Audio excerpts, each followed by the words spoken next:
हरे कृष्ण। तो आज है नया साल। नया क्या है? हम कहते हैं नया साल। कभी ध्यान से सोचा है नया क्या है? कुछ है नया उसमें? वैसे तो हम गौड़ीय वैष्णव का नया साल शुरू होएगा कब? गौड़ पूर्णिमा के समय, और हिंदुओं का नया साल शुरू होता है दिवाली के समय। खैर, भौतिक समाज में हम इसे नया साल मानते हैं सारे विश्व में। हालांकि रशिया में नया साल है, रशियन न्यू ईयर का 26 दिसंबर को, और जो आज जनवरी पहले की जो न्यू ईयर है उसको ज़्यादा उत्सव से लोग मनाते हैं।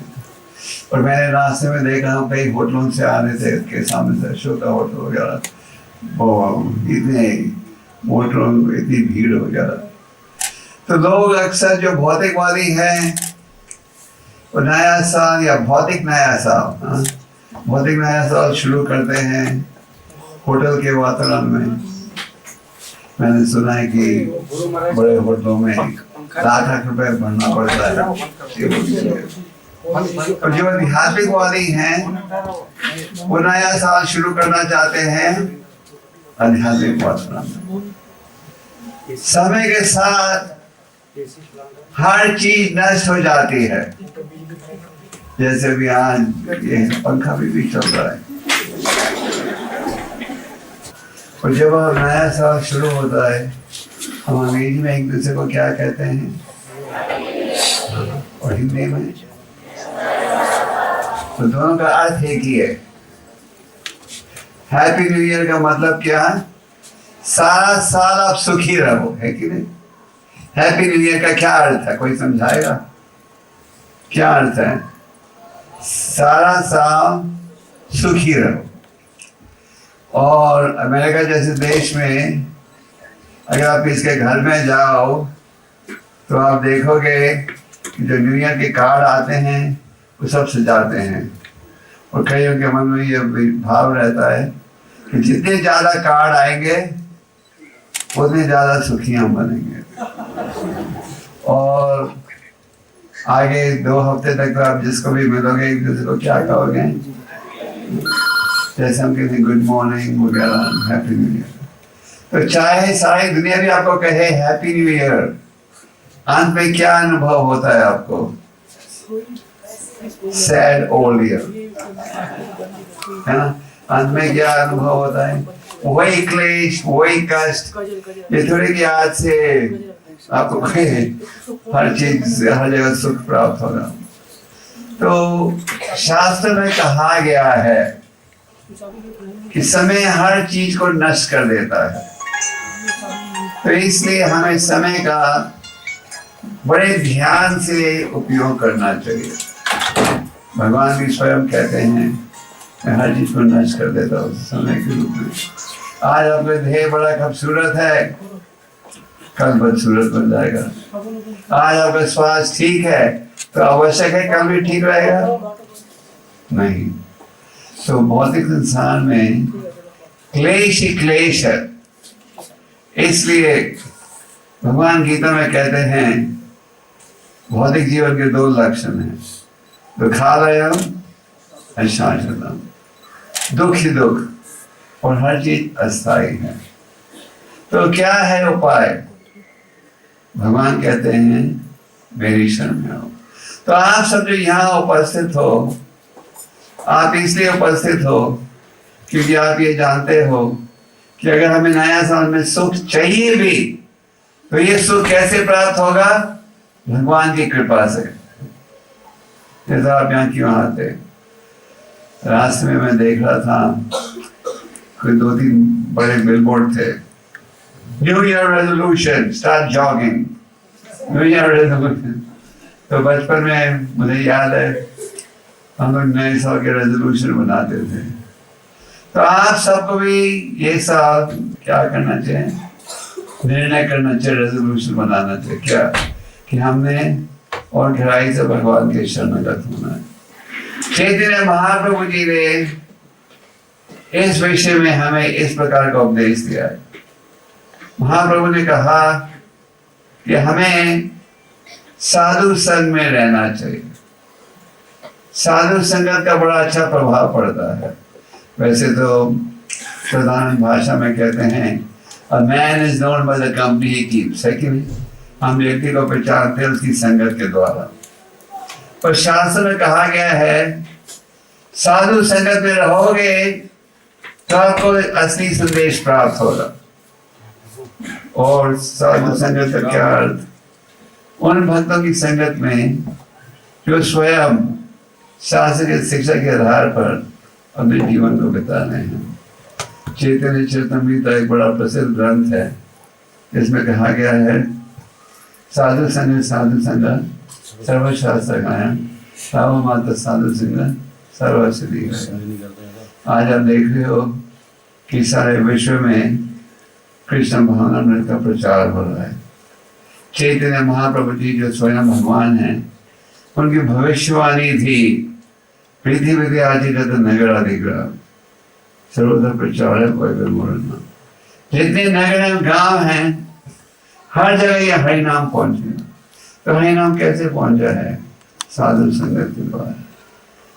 ये साधु की संगत प्राप्त करने के दो साधन है। एक है भक्त भगवत, दूसरा है ग्रंथ भगवत। कई है भक्तों के संगत से आध्यात्मिक जागृति उत्पन्न होती है। पर कई बार देखा जाता है, तो मेरे ख्याल से अभी ड्रामा में देखा था कि ग्रंथों के माध्यम से लोगों का जीवन सुधर जाता है। इसलिए हमारे आचार्यों ने इस विषय पर बल दिया है कि हमें प्रचार करना चाहिए। भगवान भी स्वयं कहते हैं सब भक्तों में सबसे प्रिय कौन है जो मेरा प्रचार करता है। तो चैतन्य महाप्रभु ने कहा साधु संगत बहुत ही महत्वपूर्ण है। चैतन्य चरितमृत में एक बड़ी प्रसिद्ध कथा पढ़ते हो, शायद आपने पहले भी सुना होगा। वह है एक मृगारी शिकारी की कथा। मृगारी एक बड़ा भयंकर शिकारी था जो जानवरों को घायल करके बड़ा आनंद उठाता था, और फिर जब वो मर जाते थे उनके चमड़े को बेचता था। एक दिन नारद मुनि वहां से गुजर रहे थे जंगल से। उन्होंने देखा अनेक घायल पशु तड़प रहे हैं। नारद मुनि ने पूछा कौन है इसका कारण? वो शिकारी ने कहा मैं हूँ मृगारी, जिससे सारे पशु डरते हैं। नारद मुनि ने कहा इन्हें तुम तुरंत ही क्यों नहीं मार देते? आधा मारते हो, तड़पते हैं। शिकारी ने कहा मुझे बड़ा आनंद आता है इनको तड़पते हुए देखकर। नारद मुनि की संगत का ऐसे प्रभाव हुआ कि शिकारी ने ये पाप का धंधा छोड़ दिया और भविष्य में इतने सावधानी से चलता था कि पैरों को पृथ्वी पर रखने से पहले देखता था कोई चींटी तो नहीं है। तो इस प्रकार हमारे शास्त्र में साधु संगत पर बल दिया गया है। प्रभुपाद जी भी कृष्ण भक्ति को सारे विश्व में ले गए। प्रभु संगत के द्वारा हर प्रकार के व्यक्ति को आकर्षित किया कृष्ण भक्ति के प्रति। एक समय किसी ने प्रभुपाद से पूछा भारत में, स्वामी जी आप कुछ जादू कर सकते हो? स्वामी जी ने कहा नहीं, मैं कोई जादू नहीं कर सकता। एक जादू मैंने किया है। तो उस व्यक्ति में बड़ी जिज्ञासा थी, क्या जादू किया स्वामी जी? मैंने हजारों म्लेच्छों को ब्राह्मण बना दिया है। म्लेच्छ उसे कहते हैं जो कि पाप का जीवन बिता रहा है। ब्राह्मण उसे कहते हैं क्योंकि शास्त्र पर आधार अपना जीवन बिता रहा है। तो साधु संघ के माध्यम से प्रभुपाद जी ने सारे विश्व में कृष्ण भक्ति का प्रचार किया। उन्होंने अपने भक्तों को भेजा। किसको भेजा? तुम इंग्लैंड जाओ, किसको भेजा तुम जर्मनी जाओ, किसको भेजा फ्रांस जाओ। फिर भक्तों ने जाकर आगे प्रचार किया और दूसरों को जोड़ा। तो आप देख सकते हो साधु संगत का बड़ा गहरा प्रभाव पड़ता है। और ग्रंथों का इनका भी बड़ा गहरा प्रभाव पड़ता है। अगर आज सारे विश्व में लोगों से पूछो कि आपका परिचय कैसे हुआ कृष्ण भक्ति के साथ, 50% से ज़्यादा लोग कहेंगे ग्रंथों के माध्यम से। तो आप सब गृहस्थ आश्रम में हो, घर में रहते हो, बिजनेस करते हो, धंधा करते हो, नौकरी करते हो, पर इस प्रकार की योजना रखो कि आपको साधु संग भी प्राप्त हो जाए। साधु संगत में रहोगे तो आपको शुद्ध संदेश मिलेगा। इसके लिए चैतन्य महाप्रभु ने कहा पहली आवश्यक विधि है साधु संगत, और नंबर 2 पर उन्होंने कहा क्या दिया, नहीं नाम का उच्चारण, नाम कीर्तन। क्योंकि साधु संगत में रहोगे तो आपको शुद्ध संदेश मिलेगा। शास्त्र में कहा गया है खली कली नाम रूपा कृष्ण अवतार। इस कलियुग में भगवान अवतारित होते हैं उनके दिव्य नामों के द्वारा। तो कलियुग में दोष ही दोष है। भक्त की सदा ये इच्छा रहती है कि लोगों को उपदेश दिया जाए जिसके द्वारा वो असली सुख प्राप्त कर सके। भागवतम के 5वें स्कंद में अनेक प्रकार के नरकों का वर्णन है। तो परीक्षित महाराज ने जब इन नरकों का के विषय में सुना तो घबरा गए। उन्होंने सुखदेव गोस्वामी से पूछा ये बताइए कैसे लोग बच सकते हैं नरक में जाने से। तो सुखदेव गोस्वामी ने कहा कले दोषी निधि राजन, कलयुग में दोष ही दोष है। प्रेम गुण है इस कलयुग में कितना देव कृष्ण से मुक्त संगत सब परम मिले। वो क्या है, कृष्णा का कीर्तन। तो शास्त्र में कहा गया है हरे नाम एवं केवलम कलो न सेव एवं गति। तो चैतन्य महाप्रभु ने कहा सबसे पहले साधु संग में रहो। साधु संग में रहोगे तो आपको हरि नाम की महिमा का ज्ञान प्राप्त होगा। तो हरि नाम का उच्चारण बहुत आवश्यक है। शास्त्र में कहा गया है कि भगवान ने हमें एक जीभ दी और 2 कान दिए। जीभ के द्वारा भौतिक चर्चा कर सकते हो या जीभ के द्वारा भगवान के नामों का उच्चारण कर सकते हो। भगवान के नामों के विषय में रूपा गोस्वामी जी कहते हैं भगवान के जो नाम हैं चीनी जैसे मीठे हैं।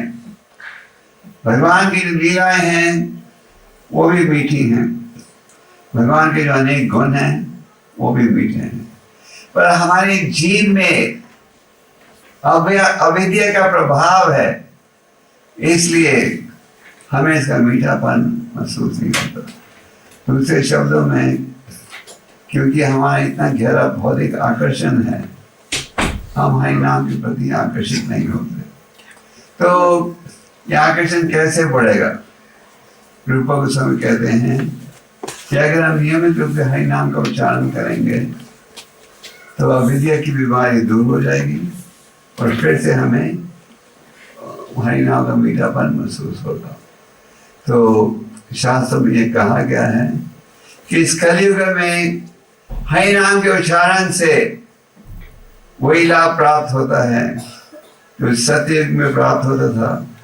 भगवान का चिंतन करके त्रेता युग में बड़े यज्ञ के द्वारा, द्वापर युग में भगवान के चरणों में महंगी भेंटें अर्पण करके वही लाभ कलयुग में प्राप्त हो सकता है भगवान के देव नामों के उच्चारण से।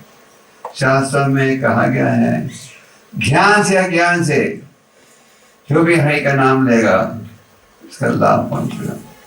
चैतन्य महाप्रभु जी स्वयं भगवान हैं जो प्रकट अवतारित हुए थे हरि नाम का प्रचार करने के लिए। तो महाप्रभु एक समय वाराणसी में थे जहाँ एक महान संत प्रकाशानंद सरस्वती अपने 10,000 शिष्यों के साथ वेदांत सूत्र का अध्ययन कर रहे थे। महाप्रभु संस्कृत के भी बड़े विद्वान थे। फिर मायावादी सन्यासियों ने उनको निमंत्रण दिया था। उन्होंने कहा आप इतने बड़े विद्वान हो संस्कृत के, अब हमारे साथ बैठकर वेदांत सूत्र का अध्ययन क्यों नहीं करते? क्या ये पागलों जैसे नाच रहे हो, गा रहे हो? महाप्रभु ने कहा बड़ी विनम्रता से, मेरे गुरु ने देखा कि मैंने कोई योग्यता नहीं है, तो उन्होंने कहा तो मूर्ख हो, तुम केवल हरि नाम के योग्य हो। तो इस कलयुग में ये हरि नाम एक साधन है और हम सब भक्तों को इस हरि नाम को अपनाना चाहिए। आगे महाप्रभु ने क्या कहा, भागवत का श्रवणम करो। श्रीमद् भागवत में शुद्ध भक्ति का ज्ञान है, शुरू से अंत तक शुद्ध भक्ति का संदेश दिया जा रहा है। तो महाप्रभु ने गीता और भागवत के अध्ययन पर बहुत ही बल दिया है। आगे महाप्रभु ने कहा, धाम में रहो या अपने घर में आध्यात्मिक वातावरण स्थापित करो। और पांचवा, भगवान के आर्च विग्रह की उपासना श्रद्धा और आदर से करो। भगवान अपने आप को आर्च विग्रह के रूप में प्रकट करते हैं और इस आर्च विग्रह भगवान में कोई अंतर नहीं। तो चैतन्य महाप्रभु ने वैसे तो सनातन गोस्वामी को अनेक विधियों का वर्णन दिया था, पर अंत में उन्होंने कहा ये सब 80 विधियों में ये 5 सबसे महत्वपूर्ण है। क्या? साधु संग पहला, दूसरा क्या था? हरि नाम का उच्चारण, तीसरा भागवतम का श्रवण, चौथा धाम मथुरा धाम, और पांचवा श्रद्धा और आदर से ठाकुर जी की मूर्ति आर्च विग्रह की पूजा करना। तो भौतिक समाज में जब नया साल शुरू होता है तो हम कुछ निर्णय लेते हैं, या इंग्लिश में कहते हैं रेजोल्यूशन, है कि नहीं? तो आप सब जो यहाँ उपस्थित हो, आपको भी कुछ निर्णय लेना चाहिए। और क्या निर्णय लेना चाहिए? कि हम इन 5 विधियों का पालन करेंगे। हमें इस प्रकार की योजना बनाएंगे इस साल कि हमें साधु संग बकायदा प्राप्त होते जाए। कम से कम एक बार हफ्ते में मंदिर जरूर आओ। हमें ये निर्णय करना है कि हमें 16 माला का जाप जरूर करना है। आप में से कितने भक्त हो जो 16 माला का जाप रोज करते हो? हाँ, और मैं देख रहा हूँ कि अनेक, और कितने भक्त हो जो 16 माला का जाप नहीं करते। तो आप भक्तों को क्या निर्णय लेना चाहिए कि हमें 16 माला का जाप करने का जरूर प्रयास करना है। इतना कठिन नहीं है 16 माला करना। आखिर भगवान ने हमें 24 घंटे दिए हैं। 24 घंटे में अगर हम 1.5-2 घंटा भी जाप करें तो ये छोटा सा प्रतिशत बढ़ना। तो ये निर्णय करना चाहिए क्या कि हम हरि नाम का जाप करें। अगर आप समय ये निर्णय करोगे कि हमें समय ढूंढना है तो आप ढूंढ पाओगे। तो भौतिक संसार में क्लेश ही क्लेश है, और आजकल विज्ञानी जो हैं प्रयास कर रहे हैं कि कष्ट की स्थिति को, दुख की स्थिति को सुखी बनाया जाए। पर भौतिक संसार में कोई असली सुख नहीं है। थोड़े समय के लिए हमें दिखता है सुख की झलक, पर है क्लेश ही क्लेश। इसलिए भगवान कहते हैं निकलो ये भौतिक संसार से। ये भौतिक जगत का नाम, एक और नाम है कुंठा जगत, जहाँ की कष्ट कष्ट क्लेश क्लेश। और भगवान के दिव्य धाम का क्या नाम है? जहाँ की किसी प्रकार का कष्ट नहीं। तो भगवान स्वयं अवतारित होते हैं ये दिव्य ज्ञान देने के लिए। भगवान अपने प्रतिनिधि को भेजते हैं इसी संदेश के साथ। जैसे भगवान ने श्री प्रभुपाद जी को भेजा, किस भाव से? चैतन्य महाप्रभु जी की भविष्यवाणी को पूरा करने के लिए। चैतन्य महाप्रभु जी की भविष्यवाणी थी कि विश्व के हर कोने में हरि नाम पहुंचेगा, और प्रभुपाद जी ने अपने गुरु महाराज की कृपा से और आदेश के अनुसार इस भविष्यवाणी को पूरा करने में सहयोग दिया। आज आप विश्व के किसी कोने में जा सकते हो, आपको इस्कॉन के भक्त मिलेंगे और हरे कृष्ण के भक्त मिलेंगे। ये भगवान की भविष्यवाणी थी। और ये सब भक्त बने कैसे हैं? साधु संगत और हरि नाम के द्वारा। ये कलियुग के लिए ये है एक उपाय, एक हरि नाम का उच्चारण। तो आप सब ये निर्णय कीजिएगा, क्योंकि मैं इस सभा में देख रहा हूँ कि कई भक्त हैं जो जिनकी रुचि है भक्ति में, जो श्रद्धा रखते हैं भक्ति योग में, पर जो 16 माला नहीं करनी। तो आप लोग ये निर्णय कीजिएगा कि हमने माला का जप बढ़ाना है। जैसे एक भौतिक स्थिति में अगर आप नौकरी कर रहे हो, मान लो, और आपकी तनख्वाह कई सालों के लिए नहीं बढ़े, तो आप क्रोधित हो जाते हो, दुखी हो जाते हो। बुखार है आपको, बुखार कम नहीं हो रहा काफी दिनों से, अब दुखी हो जाते हो। तो हमारा प्रयास रहना चाहिए कि हम भक्ति में भी आगे बढ़े। तो भक्ति में आगे बढ़ने का ये अर्थ नहीं कि हमें भौतिक जिम्मेदारियों को त्यागना है, नहीं, भौतिक जिम्मेदारियों को निभाओ और साथ में भगवान की शरणागत होने का भी प्रयास करो। अगर आपको असली सुख चाहिए, चाहे सारा विश्व आपको कह दे हैप्पी न्यू ईयर, नया साल मुबारक हो, अंत में आप देखोगे कि क्लेश ही क्लेश। हर साल लोग आपको कहते हैं हैप्पी न्यू ईयर, और हर साल आप देखते आए हो कि वही क्लेश, वही दुख, वही कष्ट। उल्टा ये हम देख रहे हैं, ये कष्ट बढ़ते जा रहे हैं, घट रहे नहीं है। क्या है कारण? हम भगवान के संदेश से दूर जा रहे हैं। तो अगर समाज में किसी चीज की कमी है आज, तो इस दिव्य ज्ञान की कमी है। तो आप सबसे ये निवेदन है कि आप बड़ी गंभीरता से कृष्ण भक्ति को स्वीकार कीजिएगा। ये है असली सुख प्राप्त करने का असली साधन। ये जो हरे कृष्ण मंत्र है, इसे शास्त्र में महामंत्र कहा जाता है। महामंत्र का अर्थ है जिसके उच्चारण से मन को शांति प्राप्त हो, और महामंत्र का अर्थ है सबसे प्रसिद्ध मंत्र। वैसे तो हमारे शास्त्र में हजारों मंत्रों का वर्णन है, पर यह हरे कृष्ण मंत्र को महामंत्र के रूप में स्वीकार किया जाता है। तो ये महामंत्र को अपनाइए, और महामंत्र के विषय में ये कहा गया है जितना करोगे उतना ही कम है। कई बार लोग पूछते हैं महामंत्र के उच्चारण का क्या लाभ होगा? तो चैतन्य महाप्रभु शिक्षा शास्त्र के पहले श्लोक में हमें क्या कहते हैं? चेतो दर्पण मार्जना। जिस प्रकार आप आईने की धूल को दूर कर सकते हो कपड़े के साथ, साफ कपड़े के साथ, हमारे हृदय में मैल है। क्या चीज की मैल? काम, क्रोध, लोभ, मोह, मद मत्सर। इस कारण हम भगवान की शरणागत नहीं होना चाहते।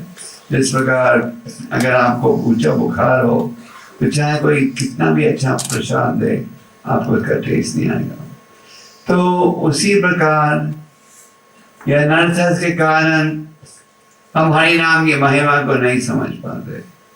तो भगवान के नामों के उच्चारण से क्या लाभ होगा? ये जो एक मैल है हृदय में, ये दूर होगी। आगे चैतन्य महाप्रभु ने कहा परम विजय थे। इस हरि नाम के माध्यम से आप विजय प्राप्त कर सकोगे। आप पूछोगे कौन सी विजय? जन्म मृत्यु के बंधन से। असली विजय क्या है? जन्म मृत्यु के बंधन से छुटकारा प्राप्त करना। आप कहोगे नहीं जी, हमें तो भौतिक समाज बड़ा अच्छा लगता है, हर साल लोग कहते हैं हैप्पी न्यू ईयर, तो उसका कुछ अर्थ है? कुछ प्रभाव नहीं। भौतिक संसार में क्लेश ही क्लेश है। इसलिए बार बार आप प्रथम स्कंद पढ़ो, 12वें स्कंद को पढ़ो भागवतम के, बार बार आपको यही संदेश दिया जा रहा है, भगवान की शरण में आओ। एक बार सुनने से हम भूल जाते हैं, 2 बार सुनने से हम भूल जाते हैं। इसलिए शास्त्र में कहा गया है रोज निरंतर हमें इस संदेश को सुनना चाहिए। तो आज अगर समाज में किसी चीज की कमी है, जैसे दिव्य ज्ञान की कमी है, तो परम विजय थे भगवान के नाम के उच्चारण से आप असली विजय प्राप्त कर सकते हो। और आनंद बुद्धि वर्धनम, भगवान के शरणागत होने से, भगवान के नामों के उच्चारण करने से आप असली आनंद प्राप्त कर सकते हो। भौतिक समाज में भौतिक सुविधाओं के द्वारा जो आनंद आप प्राप्त कर रहे हो, वो असली सुख नहीं है। अब वो असली सुख चाहिए, हमें क्या करना चाहिए? परम भगवान के शरणागत होना चाहिए। तो मैं आप सबसे ये निवेदन करना चाहता हूँ कि आप सब ये निर्णय कीजिएगा कि हमने अत्यंत प्रयास करना है भगवान के शरणागत होने के लिए, क्योंकि यह है भगवान की इच्छा। भगवान गीता ज्ञान से हमें क्या आदेश दे रहे हैं, क्या आदेश दे रहे हैं? सर्वधर्माम मामेकम हम त्वम घबराओ मत, मेरी शरण में आओ, मैं तुम्हारी रक्षा करूंगा। तो भगवान की शरण में आने का अर्थ क्या है? भगवान के आदेश का पालन करना। तो आप सब तैयार हो ये निर्णय करने के लिए कि आपने भले भगवान के शरणागत होना ये साल? कौन कौन तैयार है? सब तैयार हो? अगला प्रश्न, आप में से कितने भक्त हो इस सभा में जो इस समय 16 माला नहीं कर रहे, पर कल से पूरा प्रयास करोगे 16 माला करने के लिए? कितने हो? और कितने भक्त हो जो कि इस समय 8 माला का जाप कर रहे हो? 8 या लगभग। तो आप क्या निर्णय लोगे? 8 माला को बढ़ाओगे ये सब कि नहीं? कितने भक्त हो जो 8 माला के बजाय 10 या 12 माला करेंगे ये सब? अद्भुत है। और कितने भक्त हो जो 4 माला के करीब कर रहे हो? तो कितने भक्त हो जो 4 माला से 6 या 8 माला करोगे कम से कम? कितने भक्त हो जिनके पास भगवत गीता की कॉपी है घर में? सबके पास। कितने भक्त हो जो भगवत गीता को रोज पढ़ते हो कम से कम 1 श्लोक? तो एक और निर्णय आपको लेना चाहिए, कम से कम 1 श्लोक गीता का आप रोज पढ़ोगे। अगर मैं आपसे पूछूं कितने भक्त जो अखबार रोज पढ़ते हो, सब हाथ ऊपर उठाएंगे। तो ये इच्छा है कि आप गीता भी पढ़िए रोज, कम से कम 1 श्लोक। अगर ज्यादा नहीं पढ़ सकते तो 1 श्लोक पढ़ो तात्पर्य के साथ। तो कितने भक्त हो जो ये तैयार हो ये जिम्मेदारी उठाने के लिए? हाँ, बड़ी अच्छी बात है। 1 श्लोक दिन में। कितने भक्त हो आप में जिनके घरों में श्रीमद् भागवतम का सेट है? और कितने भक्त हो जो कि श्रीमद् भागवतम को रोज पढ़ते हो? तो मैं देख रहा हूं कि भागवतम का सेट कईयों के पास है पर वो पढ़ते नहीं। तो 2 निर्णय हमें लेना चाहिए। एक है कि हम भागवतम में भी 1 श्लोक पढ़ेंगे, और जिनके पास भागवतम का सेट नहीं है उनको ये निर्णय लेना चाहिए कि हमें भागवतम का सेट जरूर प्राप्त करना है सब। हाँ, तैयार हो? कितने भक्त हैं जिनके पास भागवतम सेट नहीं है? तो ये साल पूरा प्रयास करेंगे भागवतम के सेट को घर में रखने के लिए। Very good. तो अगर आप सब ये हरि नाम का जाप करोगे, शास्त्र पढ़ोगे, साधु संगत में रहोगे, तो बिना शंका के असली सुख को प्राप्त करोगे और बिना शंका के जीवन के लक्ष्य को प्राप्त कर सकोगे। तो आप सब जो हो अत्यंत भाग्यशाली हो, क्योंकि आपके मन में ये भाव तो है।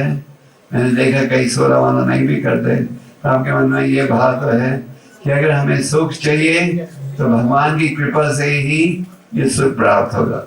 भगवान कहते हैं चतुर्विधा भजन्ते माम, 4 परिस्थितियों में लोग मेरी शरण में आते हैं। कौन? एक है जो दुखी रोगी, दूसरा जिसे धन चाहिए, तीसरा जिज्ञासु, चौथा ज्ञान प्रदायक। 4 के 4 पुण्यात्मा हैं, कम से कम वो मेरे पास तो आ रहे हैं, मेरी शरण में आ रहे हैं।